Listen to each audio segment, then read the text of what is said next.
थी।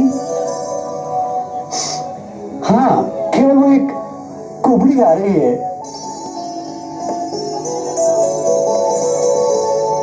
हो सकता है उसी के पास से ये सुगंध आ रही हो। उस कुबड़ी के पास से? हाँ हाँ, एक कुबड़ी के पास भी सुगंध हो सकती है। अच्छा, चलो दिखाता हूँ। चलो।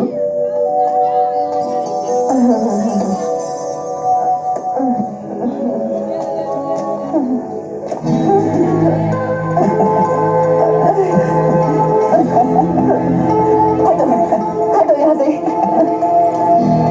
रास्ता छोड़ो। कैसे छोड़ दे? तुम्हारी इस डलिया से बड़ी दिव्य सुगंध आ रही है। क्या छिपा रखा है इसमें? ये तुम्हारे काम का नहीं है, हटो। अरे सुंदरी, तुम्हें इतना क्रोध शोभा नहीं देता। कौन हो तुम सुंदरी, जो अपने क्रोध में भी इतनी सुंदर लग रही हो? बोलो ना सुंदरी, कौन हो तुम?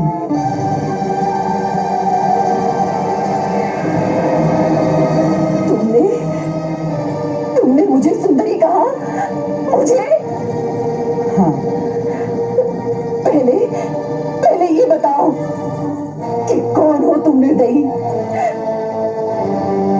जो एक कुबड़ी स्त्री को सुंदरी कह के उसकी हंसी उड़ा रहे हो, जिसका लोग कुब्जा कह के उपहास करते हैं, जो लोगों के तानों से दुखी होकर अकेली छिप छिप कर सूनी गलियों से जाती है, ताकि ये घृणित शब्द बार बार मुझे न सुनना पड़े। फिर भी किसी न किसी घर से, कहीं न कहीं से ये व्यंग्यवाद तो आ ही जाता है, कि देखो वो कुब्जा जा रही है, उनके तानों से दुखी होती हूँ, उनके उपहास को सह लेती हूँ, क्योंकि ये सत्य है कि मैं कुब्जा हूँ। परंतु ऐसा क्रूर उपहास किसी ने कभी मुझसे नहीं किया जो तुमने मुझे सुंदरी कह के किया है।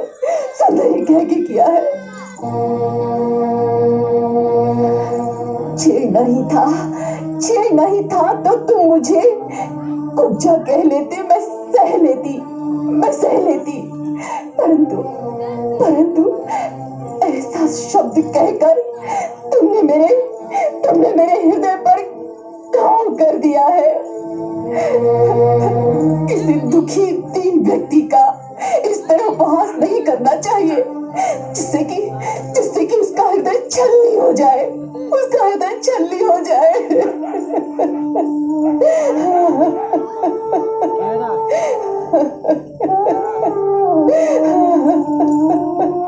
मैंने हंसी तो नहीं उड़ाई सुंदरी,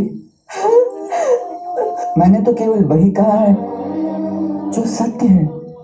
ये सत्य है, एक कुबड़ी शरीर, कुरूप मुख तुम्हें सुंदर लगता है? हाँ देवी, मैं किसी के शरीर को कभी नहीं देखता, मैं तो केवल आत्मा देखता हूँ। तुम्हारे अंदर जो सुंदर आत्मा है उसे लोग नहीं देख सकते, परंतु मैं तुम्हारी वो परम सुंदर आत्मा देख रहा हूं, इसलिए तुम्हें सुंदरी कहा मैंने।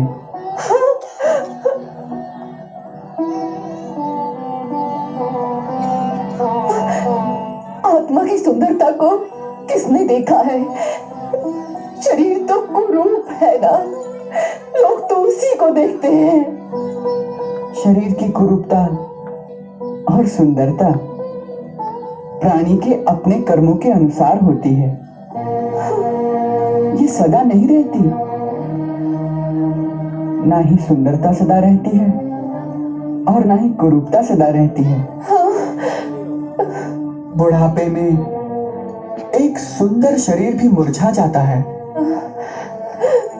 जब कर्मों का समय बदलता है और पुण्य कर्म उदय होते हैं, तब एक कुरूप शरीर भी कमल की भांति सुंदर लगने लगता है। मैं वही देख रहा हूं। तुम्हारी कुरूपता के अंत का समय आ गया है देवी।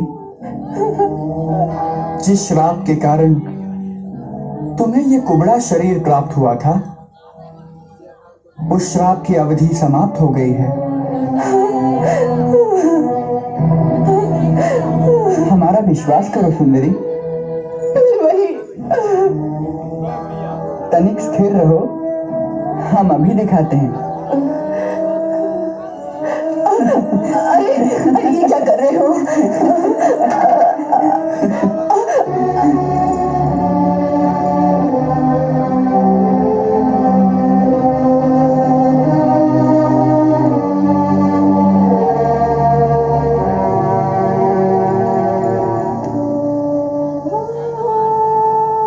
ये चंदन, ये अंगराग मैं महाराज कंस के लिए ले जा रही हूँ। सब मिट्टी में मिल जाएगा। वे तो मेरी गर्दन ही काट देंगे। जिसका हाथ मैंने पकड़ लिया हो, उसका महाराज कंस भी कुछ नहीं बिगाड़ सकते।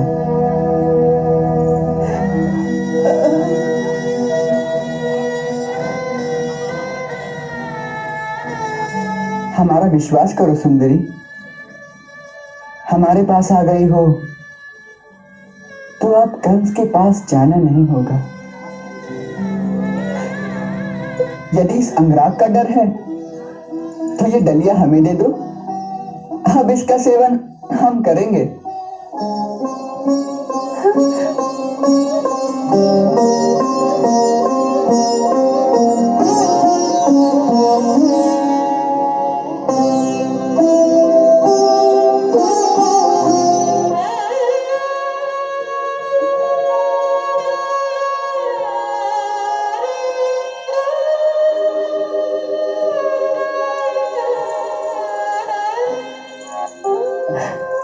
कौन हो तुम? कौन हो तुम? तुम्हें देखकर ऐसा लगता है जैसे जीवन भर ये अंगराग मैं तुम्हारे लिए ही बनाती रही हूँ। अंदर से ऐसा लगता है जैसे मैं कई जन्मों से तुम्हारी ही प्रतीक्षा करती रही हूँ। हाँ, यही सत्य है। कई जन्मों से तुमने हमसे कोई नाता जोड़ रखा है, तभी तो हम आए हैं।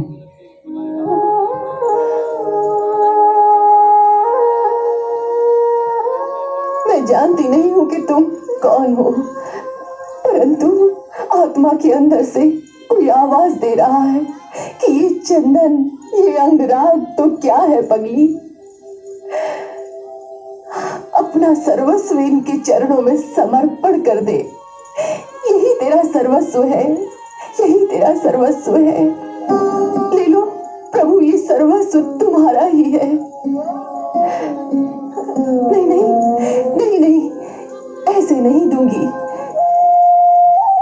जी चाहता है आज मैं अपने हाथ से तुम्हारे शरीर पर इस अंगराग का लेप करूं। जिस प्रकार आज तक मैं उस पापी के शरीर पर लेप करती आ रही हूँ, उसी प्रकार आज तुम्हारे अंगों को इस अंगराग से सुवासित कर दूं। चलो प्रभु, चलो मेरी कुटिया पर, चलो प्रभु। इस दासी को एक सेवा का अवसर दो प्रभु।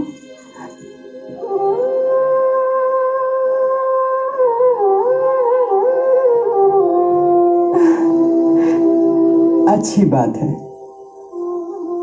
परंतु तुम्हारे महाराज क्या कहेंगे? कहीं गर्दन काट दी तो? कौन महाराज? तुम्हें देखने के पश्चात तो अब मुझे ना कोई महाराज दिखाई देता है, ना कोई और। अब तो आत्मा के अंतर तक केवल तुम हो और कुछ नहीं। एक प्रकाश ही प्रकाश है और उस प्रकाश में जैसे मैं डूबती जा रही हूँ, डूबती जा रही हूँ, जैसे मेरा अपना अस्तित्व ही नहीं रहा।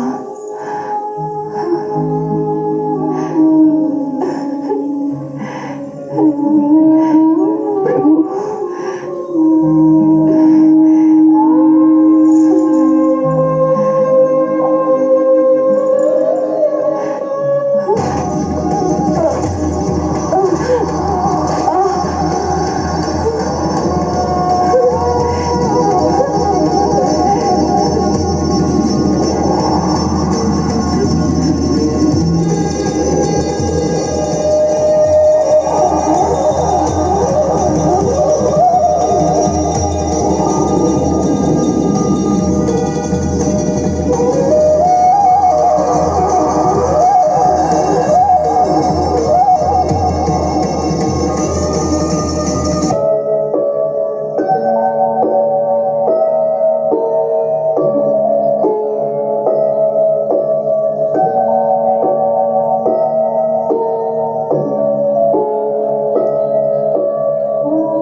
सुंदरी, मैंने कहा था ना कि तुम्हारी कुरूपता का समय समाप्त हो गया है।